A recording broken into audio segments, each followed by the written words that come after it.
So the last video I made was all about the philosophy of what I'm doing. So this is all about the nuts and bolts. So when I go to school, I go to regular classes. I sit and I hear lectures for 4 hours a day. I'm taking accelerated geometry, accelerated global studies, accelerated writing workshop, biology, and Latin. And then I have 2 hours a day where I'm following leads and where the wind takes me on what I'm interested in science, and I follow leads.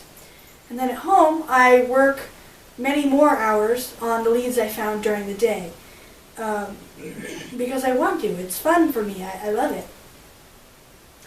And this website is a vessel, it's a container, it's where I can place all the work that I'm doing during the day. I have sections where I can put the assignments that I do in biology or writing workshop, and so I also have places where I can recommend great websites that I find. I have places where I can show my artwork. I have places where I can ask questions to my peers and they can answer back and we can have dialogue. I have sections on biomimicry and synesthesia, which those pages explain rather nicely.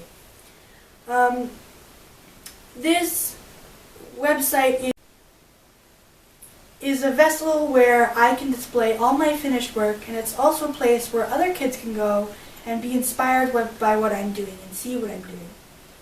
So a good example of the projects or assignments that I'm doing is I did a paper on glass. I went and did this glass blowing thing in Boston, and then I was really inspired by that. I thought this was really cool.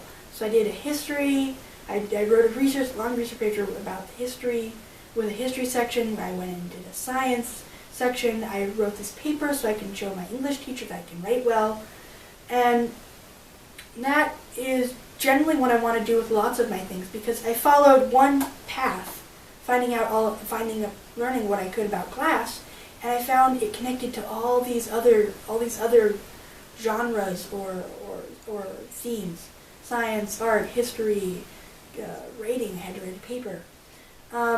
So that's what I really think this website is good for showing my progression, for showing all my finished work and how I learn and build as I go. And I think it really is a good place for kids to go on and say, hey, this is really cool. I want to go and do this. I want to learn how to build a website, or maybe they might not want to do that, but I want to go and learn all I can about this certain subject that I'm really interested in. So this website is my vessel for what I'm doing, for my showcase, I guess, for all the work that I'm doing. And if another kid was going to do this, maybe they'd make a website for themselves. Maybe they'd learn how to make a website too, and they would make it their way instead of looking exactly like this. So this website is showing all I'm doing. It is the physical representation of what I'm doing. I can upload files, I can upload anything so my teachers can see what I'm doing. So it's very handy to have, it's very good to have on hand, where I can put projects, I can put things, and it's there for all the world to see and say, hey, this is really cool. So I hope you explore. There's lots of things for everyone. Look around. Lots of little things to click on. Many, many things. So have fun. Explore.